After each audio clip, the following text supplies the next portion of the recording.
ಖಾರವಾಗಿ mushroom pepper fry ಮಾಡೋದು ತೋರಿಸ್ತಿದ್ದೀನಿ. ಚಪಾತಿ ರೈಸ್ಗಂತೂ ತುಂಬ ಚೆನ್ನಾಗಿರುತ್ತೆ. ಮಾಡ್ಕೊಳ್ಳೋಣವಾ? 2 ಪ್ಯಾಕೆಟ್ ಅಷ್ಟು ಮಶ್ರೂಮನ್ನು ನೀಟಾಗಿ ತೊಳೆದ್ಬಿಟ್ಟು ಕಟ್ ಮಾಡಿ ಇಟ್ಕೊಂಡಿದ್ದೀನಿ. ಇದನ್ನು ನಾವು ಕಡಾಯಲ್ಲಿ ಸೇರಿಸ್ಕೊಳ್ಳೋಣ.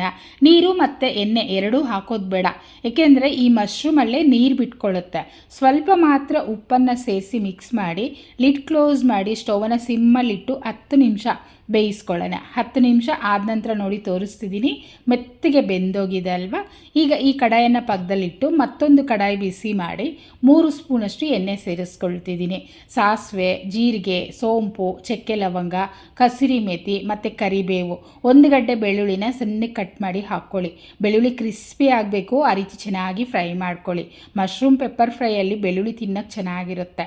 2 ಈರುಳ್ಳಿನೂ ಸೇರಿಸ್ಕೊಂಡು, ಈರುಳ್ಳಿನೂ ಅಷ್ಟೇ ಕೆಂಪಗಾಗಬೇಕು ನೋಡಿ, ಈ ಥರ ಕಲರ್ ಚೇಂಜ್ ಆಗಿದೆ.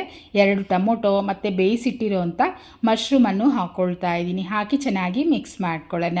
ಈಗ ನಾವು ನೀರು ಹಾಕಬಾರ್ದು ಯಾವುದೇ ಕಾರಣಕ್ಕೂ, ಎಣ್ಣೆಲೆ ಬೇಯಿಸ್ಕೋಬೇಕಾಗುತ್ತೆ. 1 ಟೀ ಸ್ಪೂನಷ್ಟು ಮೆಣಸಿನ ಪುಡಿ, 1/4 ಟೀ ಸ್ಪೂನ್ ಅಚ್ಕಾರದ ಪುಡಿ, ಧನಿಯಾ ಪುಡಿ ಅರ್ಧ ಟೀ ಸ್ಪೂನ್, ಗರಂ ಮಸಾಲ ಅರ್ಧ ಟೀ ಸ್ಪೂನ್, 1/4 ಟೀ ಸ್ಪೂನ್ ಅರಿಶಿನ ಮತ್ತು ಸ್ವಲ್ಪ ಉಪ್ಪನ್ನು ಹಾಕಿ ಚೆನ್ನಾಗಿ ಫ್ರೈ ಮಾಡ್ಕೊಳ್ತಿದ್ದೀನಿ. ನೋಡಿ, ಎಣ್ಣೆ ಒಂದು ಸ್ವಲ್ಪ ಹೆಚ್ಚಿಗೆ ಹಾಕ್ಕೊಂಡ್ರೆ ತಳ ಹಿಡಿಯೋದಿಲ್ಲ. ಈಗ ಮತ್ತೆ ಒಂದು 5 ನಿಮಿಷ ಬೇಯಿಸ್ಕೊಂಡ್ರೆ ಸಾಕು.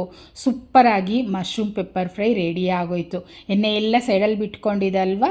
ಒಂದು ಸ್ವಲ್ಪ ಕೊತ್ತಂಬರಿ ಸೊಪ್ಪನ್ನು ಹಾಕ್ಕೊಂಡು ಖಾರವಾಗಿ ಚಪಾತಿ ಜೊತೆನೋ ಅಥವಾ ಬಿಸಿ ಬಿಸಿ ರೈಸ್ ಜೊತೆನೋ ಸರ್ವ್ ಮಾಡ್ಕೊಳ್ಳಿ. ನಾನಂತೂ ಬಿಸಿ ಬಿಸಿ ಅನ್ನಕ್ಕೆ ಈ ರೀತಿ ಮಶ್ರೂಮ್ ಪೆಪ್ಪರ್ ಫ್ರೈಯನ್ನು ಹಾಕ್ಕೊಂಡು ಒಂದು ಸ್ವಲ್ಪ ತುಪ್ಪ ಹಾಕಿ ತಿಂತಾ ಇದ್ದೀನಿ. ಸಖತ್ತಾಗಿತ್ತು ಫ್ರೆಂಡ್ಸ್. ಖಂಡಿತ ನೀವು ಟ್ರೈ ಮಾಡಿ.